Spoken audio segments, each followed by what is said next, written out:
So we're downstairs at the Underworld in Camden with I Was a Cub Scout, and basically this is your biggest gig of your UK tour so far, isn't it? Yeah, it's like, I think this is like a 500 capacity venue, and the ones you do are kind of like 200s or 250s. So we're really looking forward to it. It should be a good show. Really excited for it. Should be nice indeed. And no, it's the last night of your UK tour tomorrow night, so we'll talk a little bit about that later on. But what I really want to talk to you about is your forthcoming gig in Texas at the South by Southwest Festival. It's a BBC introducing night. So, I mean, just tell me a little bit about how you feel about that, because it's obviously a big event, isn't it? I don't know, like, it's the first time we as a band have been over to America. Like, I've never been. You've been a few times. Yeah, I have family over there, so I'm pretty excited anyway, just to go to Texas, to be honest. So it should be really nice. It's a place that, like Texas, that we've never been to, and obviously, you know, when you're in a band and you're going over to America to play shows, that means it's all going quite well, and it's going to be a lot of fun. Now, South by Southwest is one of those events that everyone in the music industry is desperate to get to, because it's a great big Beano for everybody, and all the new buzz bands are showcased out there. And if you're one of the bands that people come back from South by Southwest talking about, then you're kind of guaranteed a pretty good 12 months as a follow-up. So, I mean, are you nervous about that? I think hype's a very dangerous thing. I think you can, as quick as you can be picked up, you can be dropped again. So I don't think it's not our intention to go out and get buzzed as much as we can. We want people to enjoy it, hopefully pick up a few new fans along the way, but we don't want to get grabbed saying next big thing, because it's a bad thing at the end. We've had like our debut album out already, and there was a small hype before that, and I read somewhere that they were like, oh, they should have done it when they were more hyped for a better success, and it's not the way to do it. Like, there's so many bands which just live off their few weeks of fame, and we're quite happy just doing this. But I really do hope that it helps us out in some way, because I've seen so many bands after South by Southwest do really well. Even in like a hype thing, they get past the hype and can live on as a band, and it would be really nice if we could do that. Yeah, so what do you know about South by Southwest? What's your kind of perception of it? Our only worry that we know about is that we're not old enough to go to any of the shows. Yeah. We can go to a few day shows, but a lot of bands that we want. NoFX show. Yeah, it's like NoFX playing a day show that we're excited about. But like a lot of the shows are over 21, and we're just under that. So we know not that much, and there's just loads of bands playing. I was talking to someone today, and they were like, it's just like hundreds of bands playing everywhere in every bar, and it sounds like a great week. But obviously we won't know until we've been out there really to. It's a really exciting event. Basically, there's loads of bars along 6th Street, and then, you know, the bands just play throughout the day. You know, it's pretty unrelenting, really. And loads of barbecues and loads of parties and stuff. I mean, you can, you know, spend the whole week out there and not go to bed. So, you know. It sounds like a plan, really, doesn't it? I think we've got a swimming pool at our hotel, so I'll be spending lots of time there. Since we can't get in anywhere, I'm going to swim very hard. It's such a weird thing, because like we've been able to kind of go out to clubs if we want to, and go to get every gig, like even if it's over 18, but then to go to a different country and just to be back to being 17 again, it's going to be a very odd. It's going to cut us down, isn't it? Yeah. I'm not excited at all in that sense. I've been getting sweet bottles of absinthe here.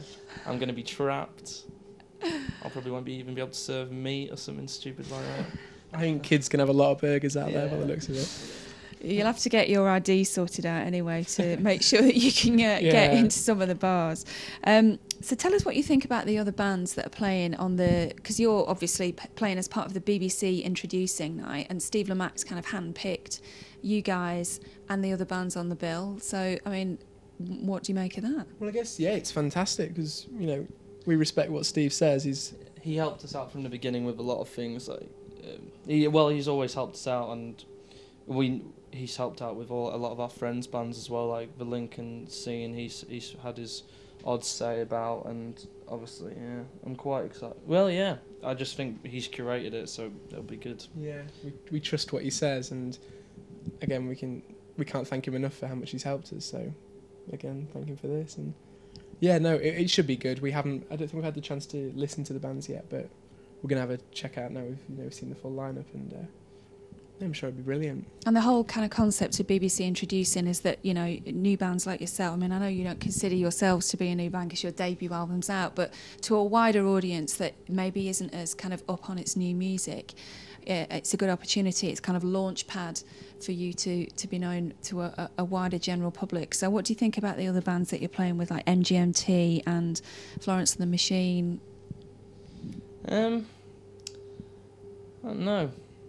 I guess it's every man for himself sort of thing in that sense. Like, but I saw that the MGMT album came out. I don't know when it's come out, but I've seen reviews in it for magazines, and you said it got pushed forward or something. So they must have a lot of heat behind them, so to speak. So it should be quite exciting for us. Like we're very secluded in the music we like, and we kind of, I guess, cult-like in what we follow and believe. So I'm quite excited to open my eyes to something new. But yeah, and it'd be good for them to get the chance as well, playing like us in a brand new country, brand new shows to brand new people. Excellent. So tell us about your other plans for Texas then, because it's kind of wall-to-wall music, but anyone in particular that you're hoping to check out, or any maybe Texan activities that you're hoping to partake in? My brother wanted a cowboy hat. There's a few bands like Russian Circles and Maps and Atlases playing this the same show, but it just depends about the age again. Yeah. Like I'd like to. I know Anafalo are playing and Terra Melos. I'd like to see both of them. I'd probably go see REM just for some sing-alongs. Dolly Parton. Oh yeah, Dolly Parton. But there's a lot of kind of, because it's an event of so much different style of music. There's a lot of the heavier stuff we like, which is playing there too. It's No Effects, obviously, for the kids. Because awesome. I remember last time I saw them, it was amazing. But yeah, I think it will just literally be music, and swimming pool and jacuzzi. Because we booked so far in advance with our hotel that we got a really good one for dead cheap. So smugness abounds then. Yeah, that's right. I just know for a fact they're not going to let us in anywhere, so I'm just getting all my swim shorts ready for a great week of relentless swimmer. Sun swim and maybe what you need. Not beer, barbecue. Even barbecue. Well, I was going to say maybe what you need to do is arrange your own BBC introducing barbecue around the pool with a few cold beers. Yeah, we should bring it. Our friend Tim calls himself the Barbecue King. Is what he calls himself. If he was there, everyone would know about it. He'd come back with the hype. It'd be nice to interact with people as well. We've to meet some new bands and stuff. We see too much of our own faces. So it would be nice to meet new people. That'd be pretty cool, actually. And then there's the other side of South by Southwest, which is that basically everybody in the music industry is out there. They're trying to sign the new bands. They're trying to, find next year's big thing. I mean, do you kind of tend to avoid that side of the music industry, the kind of the industry side of it, or do you think it'd be a good opportunity for you to maybe meet some of the faces? Well, we kind of got into it, in our opinion. We started when we got signed to our label XL. I was only 17, and I do kind of wish now that we were a little bit older and a little bit wiser, because we've seen all the different people around us. The people at our label do stuff really well, but then you see stuff for other bands and how badly they can just mess it up for them. And it's just kind of, we definitely try our hardest to steer away from it, especially the sort of major side to it as well. It's everything is who it is about a sellable product, and isn't that sort of taken the joy out of a lot of the music I like, just how people want to sell it. But I guess that's how it is.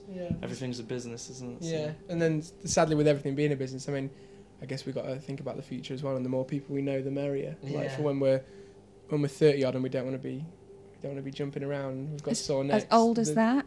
As old as that. Yeah, when we just want to play jazz, maybe we'll meet someone at South by who wants to put out a jazz record when we're older. So I guess it's good making contacts like that for future stuff as well. So it should be good to meet loads of people. Excellent.